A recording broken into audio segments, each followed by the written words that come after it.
Que veux-tu que Dieu fasse pour toi? C'est le thème que nous allons aborder aujourd'hui avec comme texte de base Marc chapitre 10 du verset 46 au verset 53. Que veux-tu que Dieu fasse pour toi? À cette question, chacun peut répondre en fonction de son besoin. Un autre dirait je veux être guéri, un autre je veux voyager, un autre je veux travailler, un autre je veux la paix dans ma famille. À chacun sa réponse en fonction du besoin. C'est une très bonne chose de vouloir cela de Dieu. C'est une très bonne chose d'attendre la réponse de Dieu face à notre besoin. Mais il y a une deuxième question qui se pose. Oui, tu veux être guéri. Oui, tu veux le travail. Mais maintenant, quelle est l'attitude que tu adoptes pour recevoir cela de Dieu? Et c'est là le point fondamental. Vouloir, c'est une chose, mais obtenir aussi en est une autre. Quelle est l'attitude, quelle est l'attitude que tu adoptes pour recevoir cela? Nous allons étudier le cas de l'aveugle Bartimée dans le texte que nous avons donné de Marc chapitre 10. L'attitude de l'aveugle Bartimée. Timée Bartimée était de la même nature que toi et moi aujourd'hui. Timée avec une infimité qui l'empêchait d'évoluer, de progresser. Il n'était que l'ombre de lui-même. Timée Bartimée était stagnant. De la même manière, toi aujourd'hui, la maladie t'empêche d'avancer. La maladie t'empêche de progresser dans la vie. Le chômage ne te permet pas de réaliser tes projets. Tu es l'ombre de toi-même. Tu es stagnant de la même manière comme Bartimée. Mais voyons donc l'attitude de Bartimée.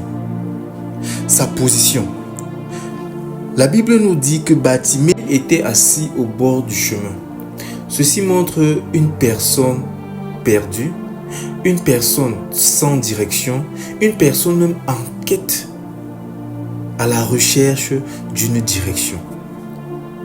Et la Bible mentionne que c'était un mendiant aveugle. Ça veut dire qu'on comprend directement qu'il était au bord du chemin pour attendre que les passants lui donnent quelques francs, lui donnent quelques présents. La réaction de l'aveugle Bartimée, lorsqu'il apprend que Jésus est en train de passer, change complètement la perception qu'on lui attribue. Lorsqu'il apprend que Jésus est de passage, il crie directement « Jésus, fils de David, aie pitié de moi ». Ceci montre l'attitude d'une personne qui était à la recherche de sa délivrance. Ceci montre l'attitude de quelqu'un qui voulait vraiment être restauré. D'après l'attitude de l'aveugle Bartimée, pose-toi réellement la question. Quelle est ma position? Est-ce que je suis prêt à saisir l'opportunité de ma délivrance? Est-ce que je suis prêt à saisir l'opportunité de ma restauration?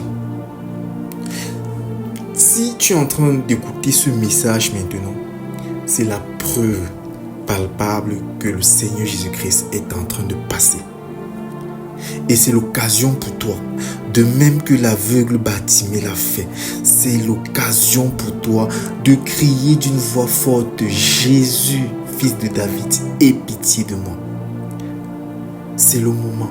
Si tu veux être délivré, si tu veux être restauré, si tu veux être guéri, peu importe ce que tu traverses, je ne sais pas par quoi tu es en train de passer maintenant, mais c'est le moment.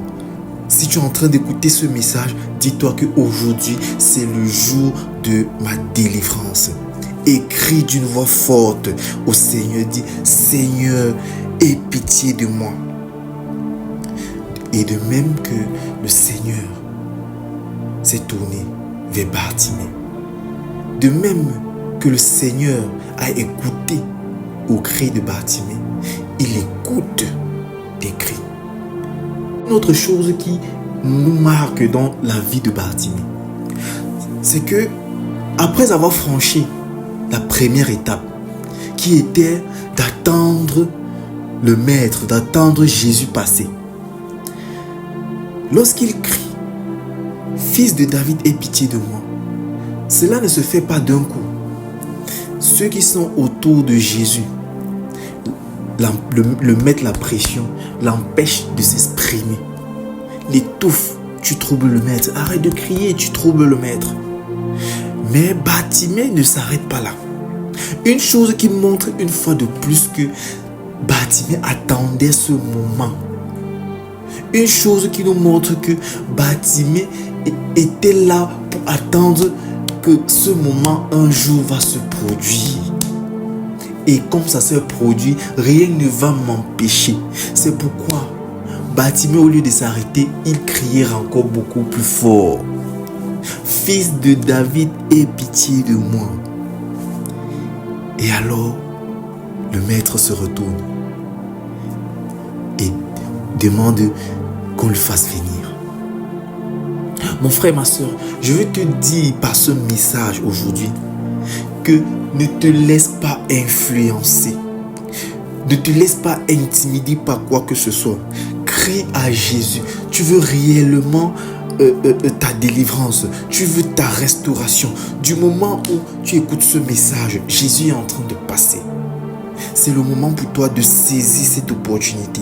C'est le moment pour toi de dire, de crier plus fort. Fils de David, aie pitié de moi. Ne te laisse pas influencer par les prédications silencieuses de l'ennemi. Ne te laisse pas influencer par les mauvaises pensées qui te traversent. Ne te laisse pas influencer par le doute. Si tu as eu la grâce d'écouter cette histoire, c'est que tu as eu déjà ta restauration. Crie plus fort.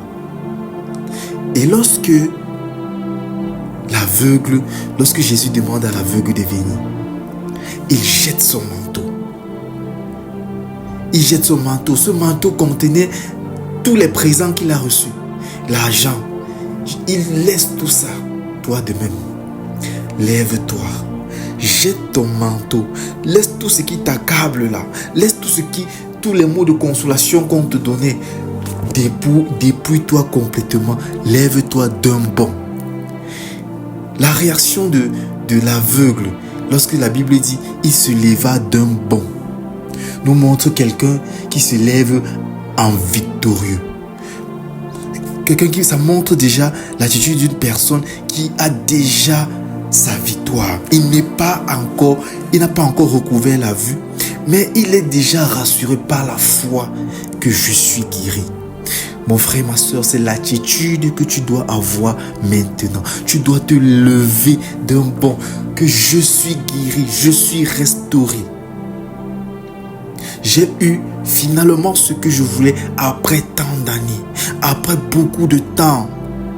Aujourd'hui, j'ai eu ce que je voulais. Tu te lèves d'un bond et tu viens vers Jésus. Tu dis, Jésus, me voici.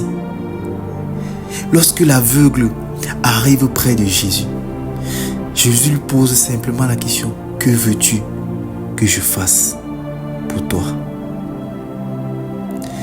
Et l'aveugle répond, que je recouvre la vue.